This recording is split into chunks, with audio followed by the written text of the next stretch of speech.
Gimbals have been one of the most recent breakthroughs in film technology in the indie filmmaking world. Gimbals allow you to get buttery smooth footage, but honestly, I rarely used my gimbal when I had my original Ronin, and then I got the RS2. But I sold my RS2 for the RS3 Pro. Let me tell you why.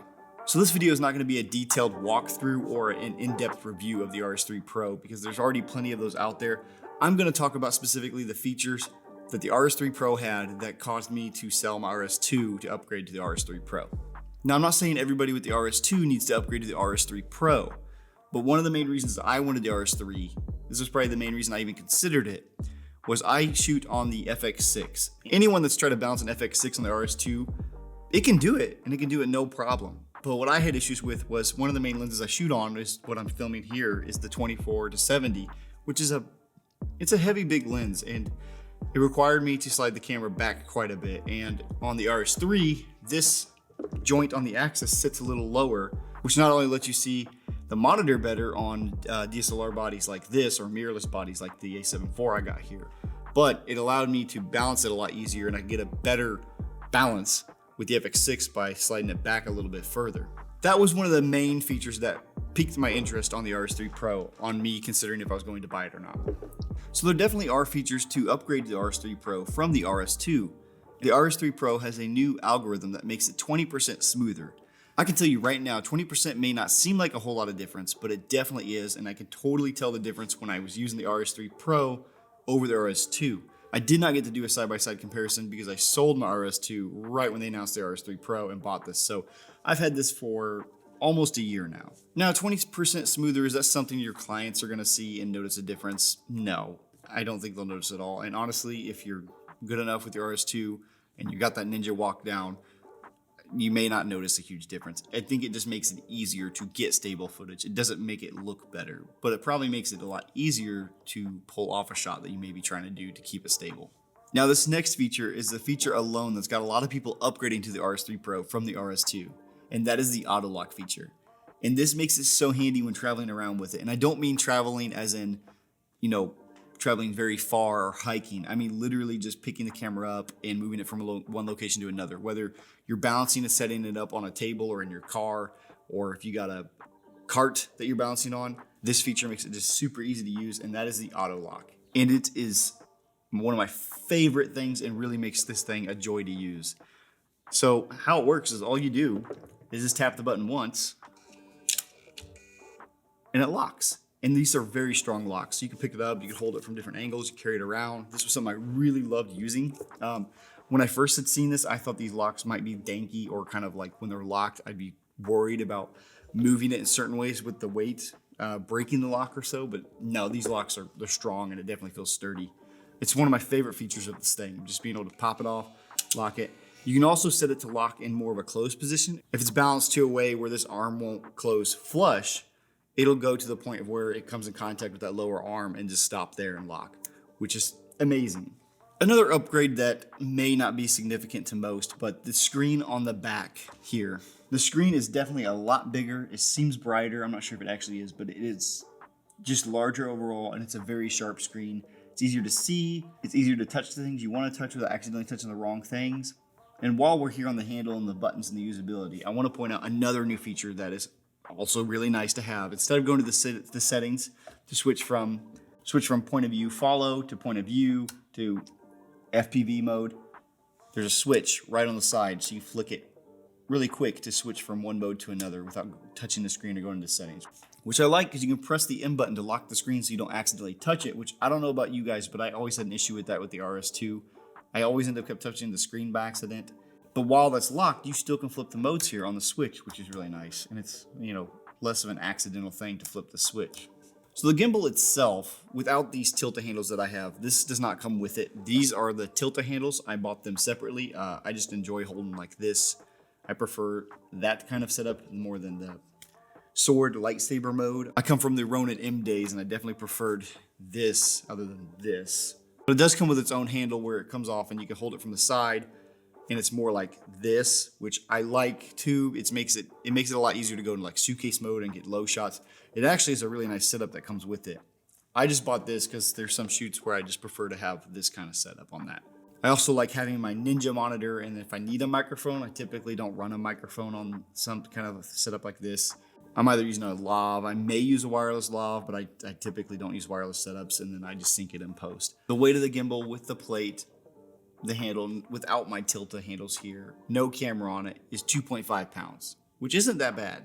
It has a load capacity of 10 pounds, which isn't different than the RS2. I believe they were the same. So you wouldn't upgrade to the RS2 to the RS3 for load capacity, but I did upgrade to be able to hold a bigger setup only because I have that more room to slide back on the top end of that.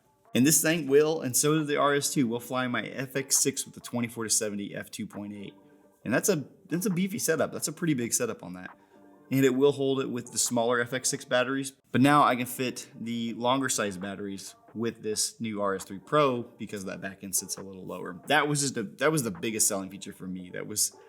I fly the FX6 all the time on this, and that was a game changer for me when it came to balancing. It just was a lot easier to use, and because of that, I get a better balance, I get longer battery life, and a smoother footage. When it comes to the battery life on the RS3 Pro, with my FX6 and the 24-70, so it's a heavy load on this, I ran about a 4-hour shoot and it barely touched the battery. It didn't even go halfway through. So battery is amazing on this, and I think the battery is larger than the RS2. I'm not entirely sure on that, but either way, with the FX6, with me being able to get a better balance on this, the motors are working not as hard, which in return, I get better battery life on it. Either way, for me, the RS3 Pro with my specific setup was better for me when it comes to battery, whether this battery is larger or not. I like that you can plug a USB-C right into the handle here, which you can buy multiple handles if you need to swap them out if you're shooting for a very long day on this thing. I also like it only takes an hour and a half to fully charge from depleted, which is pretty awesome and pretty quick for a thing that would last about, depending on your setup, this varies, but it can get you close to 10 hours of shooting. I think with my FX6 setup, with the 24-70, which is a heavy setup, I'm pretty sure I could have got at least 10 hours out of it. So a good 8 to 10 hour day, you're probably fine on that too.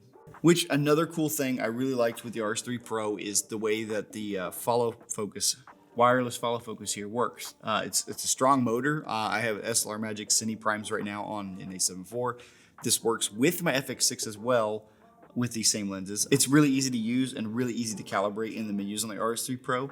I really love that feature. Honestly, I'll put this on if I just need to follow focus and not really the gimbal shots anyway, because it's so useful. I do have a tilta setup, but sometimes I like just having it here like this, and if I need gimbal shots, I can pick it up and go from there. A downfall to my specific setup, I use the tilta cage on the FX6 there, and the base plate on that raises the camera up a little bit, where if I use this motor on any 15mm rods on the bottom of the camera, it doesn't quite reach the lens. So I have to remove the cage, or at least the base of the cage on the FX6 to be able to use this follow focus setup on my FX6. So am I happy with the RS3 Pro, and do I think it was worth the upgrade for me? Yes, it definitely was worth the upgrade for me, specifically for my FX6, but there was a lot of other features here that I found more pleasant to use over the RS2, which actually makes it more joyful to use, which is always a plus when work becomes more fun and your tools don't become stressful on set. And sometimes that can be a problem with a lot of these things, is where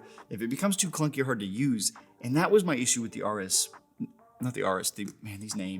the original Ronin S. I didn't use it quite a bit because it was so finicky to balance and was just annoying to use. I did not like when I had to use it. And I still don't use gimbals as much as I would like to, but I only use them for specialty shots and when they're necessary. This is not something I run around with all the time, and it honestly doesn't make it to every shoot that I do.